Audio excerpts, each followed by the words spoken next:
Hello everyone, ये हमारा आज के दिन का सेकंड वीडियो है। इस वीडियो में अपन रिटर्न्स वाले चैप्टर के लास्ट जो टॉपिक बचे हैं वो दोनों कवर कर लेंगे।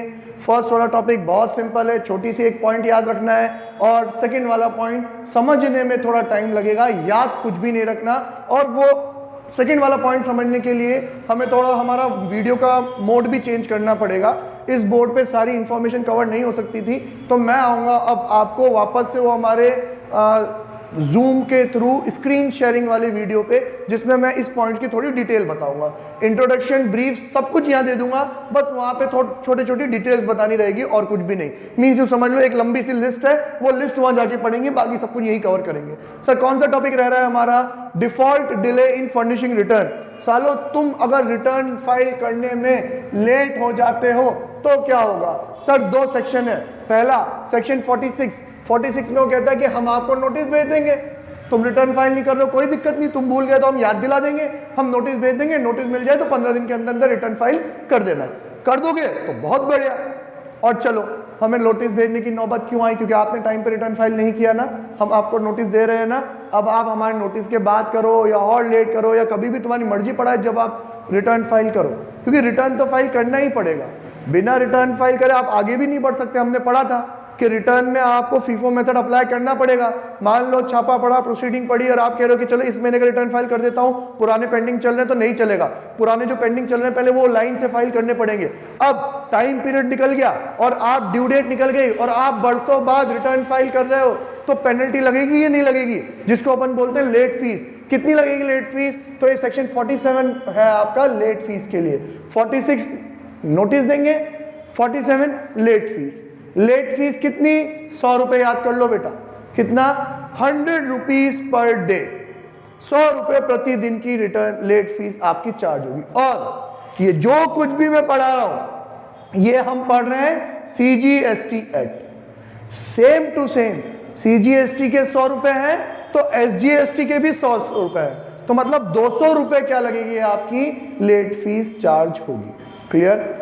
अब पता नहीं बुक में 100 रुपए क्यों लिख रखे हैं।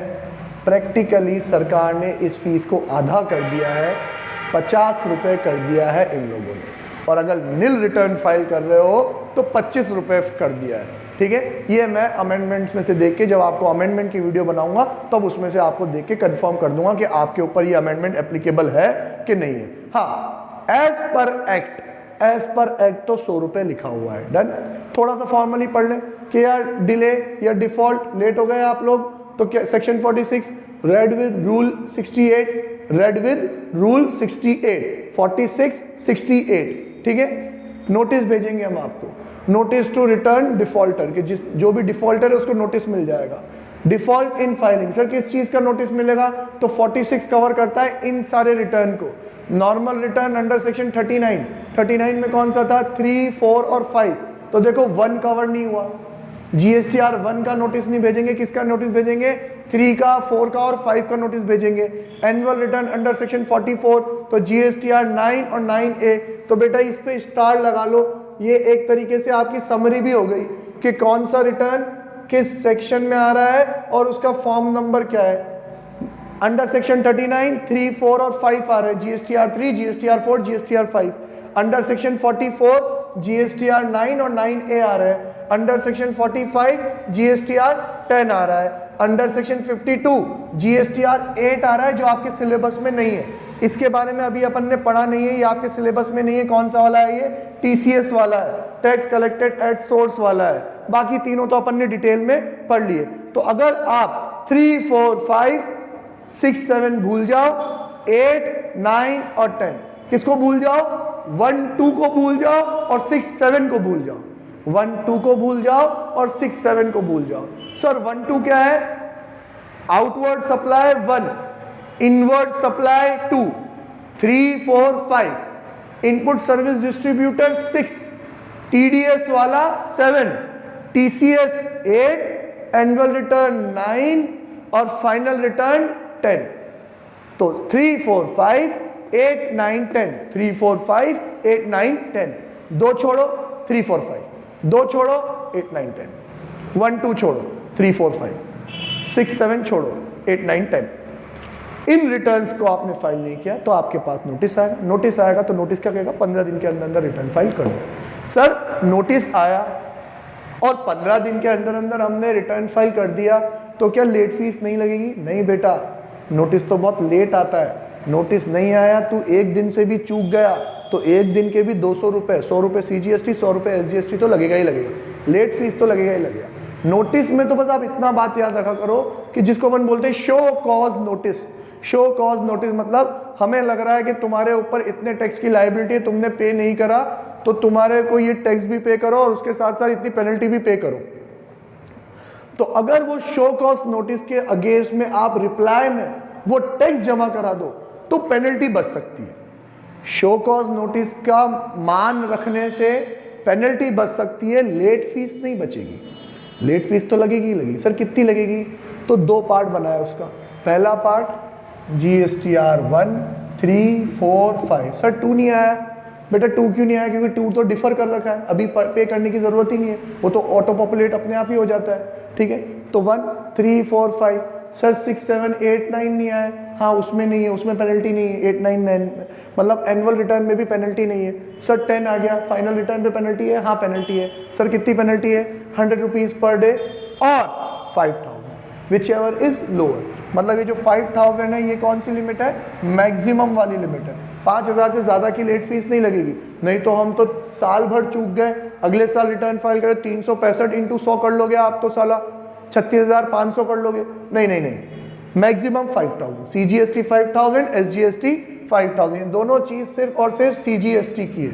SGST की इतनी ही और होती है, 100 रुपये पर डे CGST के, 100 रुपये पर डे SGST, 200 रुपये हो गए, 5000 CGST के, 5000 SGST के, टोटल 10,000 हो गए मैक्सिमम। तो 100 रुपीज़ पर डे और 5000 which ever is lower. Sir और ये अगला एरो कहाँ उठ के आया? ये आया आपका 9 1 ये आया था ना बेटा। 6, 7, 8 तो आपके सिलेबस में ही नहीं है।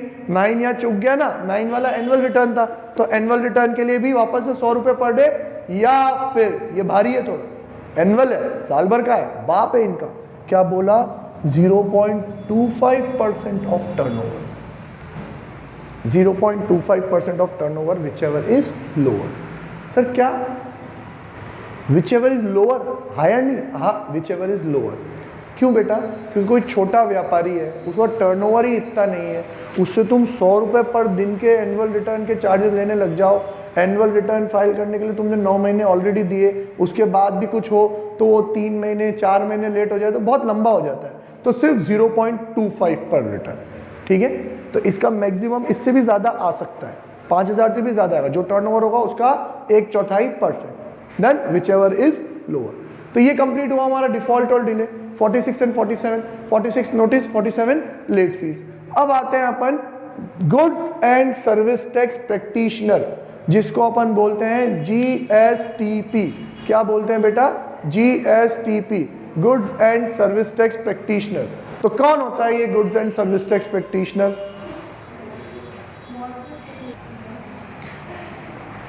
बेटा GST प्रैक्टिशनर एक सरकार ने फैसिलिटी दे दी कि अभी हम आपको GST पढ़ा रहे हैं, आधा पढ़ा रहे हैं IPCC में, आधा पढ़ा रहे हैं हम फाइनल के लेवल पे। कितना टाइम लग रहा है, समझने में आने में दिक्कत हो रही है, सारी चीज़ें याद भी रखनी पड़ेगी। और ये सारी बातें आप एक नॉर्मल बिजनेसमैन से एक्सपेक्ट करो कि वो याद रखे, सारे रिटर्न्स याद रखे, सबके प्रोविजंस याद रखे, टाइम लिमिट्स याद रखे, रेट्स याद रखे, बहुत मुश्किल है।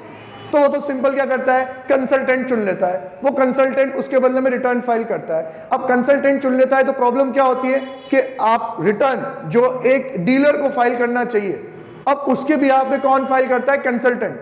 तो कंसल्टेंट कैसे कर लेगा भैया उसके बिहाफ का रिटर्न? क्योंकि लॉगिन आईडी तो इसके GST नंबर पे है, लॉगिन आईडी तो इस डीलर की है। तो लोग क्या करते हैं, अपनी लॉगिन आईडी उस कंसल्टेंट को दे देते हैं और वो कंसल्टेंट अपनी मर्जी से इनका रिटर्न फाइल करता रहता है। ठीक है, रिटर्न फाइल उनको करना चाहिए पर इनको दे देते हैं। अब रिस्क क्या आता है इसमें? सर हमारे हाथ में, हमारे कंट्रोल में कुछ रहा ही नहीं, पूरा काम तो वो देख रहा है, तो वो बैकएंड पे कुछ भी चला रहा हो। तो बहुत सारे कंसल्टेंट ऐसा करते भी है। क्या करते हैं कि आप समझते हो, अब at the end of the syllabus में आपको ये बात समझा सकता हूँ कि मान लो कि हमने जो गुड्स सेल करे वो 2 तरीके से हम सेल करते हैं, 2 तरीके से रिटर्न बताना पड़ता है। कौन कौन सा? एक होता है B2B और एक होता है B2C, ठीक है। B2B हम फाइल करते हैं तो सामने वाले बिजनेसमैन को क्या मिलता है, इनपुट मिलता है। B2C में तो कंसोलिडेट चल जाता है, और कंसोलिडेट चल जाता है तो इनपुट किसी को मिलता नहीं है। तो बेटा बहुत सारे प्रैक्टिशनर पता है क्या करते हैं कि ये B2C का नाजायज़ फ़ायदा उठाते हैं। उसने तो आपको सारी डिटेल दे दी कि भैया इतना B2B इतना B2C। अब कंसल्टेंट इस B2C को भी किस में कन्वर्ट कर देता है, B2B में कन्वर्ट कर देता है। उसकी कोई और अदर पार्टी होती है जिसको टैक्स ज़्यादा पे करना निकल रहा होता है, तो उसको इनपुट चाहिए होता है, तो इस पार्टी ने B2C बताया होता है, उसको वो B2C के बदले में B2B बता देता है कि नहीं उसने मेरी थर्ड पार्टी को सेल करा है, सारा इनपुट जो टैक्स ये पे कर रहा है उसका बेनिफिट उसको दे देता है। तो ये गलत है। और सर मेरे हाथ में कुछ रहा ही नहीं, सारी पावर उसके पास चली गई। और अपना लॉगिन आईडी किसी और को दे देना, तो मतलब यूँ समझ लो अपने बैंक का पासवर्ड किसी और को दे देना। आज एक आप बड़े डीलर की बात समझो कि बड़े डीलर जो लाखों रुपए की परचेस करते हैं, लाखों रुपए की सेल करते हैं, तो उनका इतने करोड़ों का स्टॉक रहता है, उस करोड़ों के स्टॉक पे ना जाने कितने का इनपुट रहता है जो उनके इलेक्ट्रॉनिक क्रेडिट लेजर या कुछ पैसा इलेक्ट्रॉनिक कैश लेजर में पड़ा हुआ रहता है। और अब अगर मैं मेरे लॉगिन आईडी पासवर्ड किसी को दे दूं, तो एक तरीके से मैंने मेरा बैंक पासवर्ड किसी और को दे दिया, और वो बैंक पासवर्ड को यूज करके सारा पैसा कहीं और ट्रांसफर कर सकता है। तो ये जो क्रेडिट लेजर में पैसा पड़ा हुआ है, एक पैसा ही तो है जो कहीं और क्या हो सकता है, ट्रांसफर हो सकता है। तो मैं मेरा लॉगिन आईडी पासवर्ड कैसे दे दूं? कभी भी किसी के मन में चोर आ जाए तो सर कंसल्टेंट को दिया, कंसल्टेंट तो मेरा बरसों का मिलने वाला, उसके किसी आर्टिकल के मन में चोर आ जाए, तो ऑफिस एम्प्लॉय के मन में चोर आ जाए, तो फिर क्या करें? तो उन्होंने डायरेक्टली लॉगिन आईडी कंसल्टेंट को नहीं देना, तो एक थर्ड पार्टी क्रिएट करी। थर्ड पार्टी क्या क्रिएट करी? GST practitioner. जीएसटी प्रैक्टिशनर को अलग से जीएसटी वाले ऑथोराइज करते हैं कि आपका रिटर्न ये वाला बंदा आपके बिहाफ पे फाइल कर सकता है। अब आपको इसको अपना लॉगिन आईडी देने की जरूरत नहीं है, इसको हम सेपरेट लॉगिन आईडी दे रहे हैं, जिससे ये आपको चुन के आपका रिटर्न फाइल कर देगा। वापस बोलता हूं, बहुत जल्दी में बहुत सारी बातें, बहुत गहरी बातें बोल गया मैं, तो समझना भाई। ये था मेरा कंसल्टेंट और ये हूं मैं, कौन? Registered person. रजिस्टर्ड पर्सन ये कह रहा है कि मेरे ताले की चाबी इसको क्यों दूं? इसके मन में चोर आ गया तो जीएसटी वगैरह अभी हम जिंदा है, टेंशन मत लो। हम क्या करेंगे? मारो कंसल्टेंट को गोली, पिक्चर में से ही हटाओ।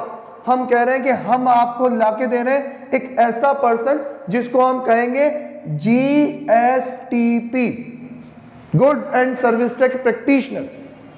ये बंदा, आप इसको इंफॉर्मेशन प्रोवाइड करो, ये आपके बिहाफ पे कॉमन पोर्टल पे, कहां पे? कॉमन पोर्टल पे आपके बिहाफ पे रिटर्न फाइल करेगा।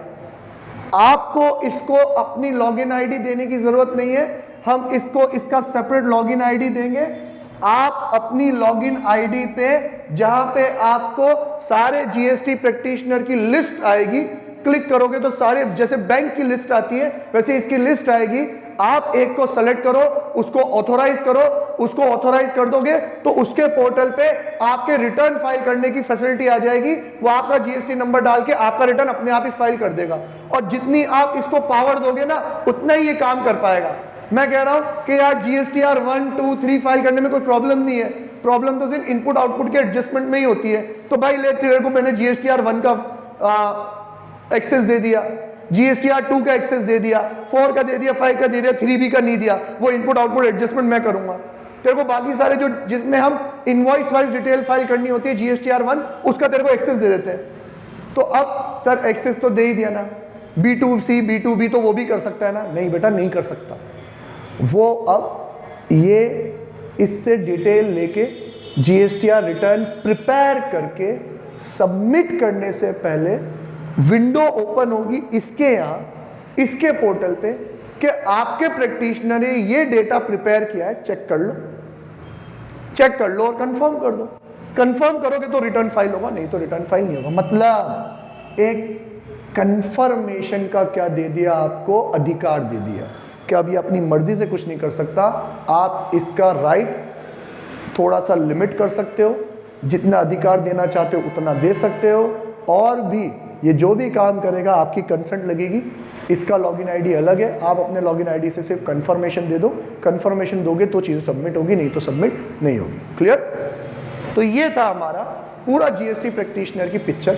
अब इसको धीरे धीरे समझते हैं क्या चीज अपन को पढ़नी।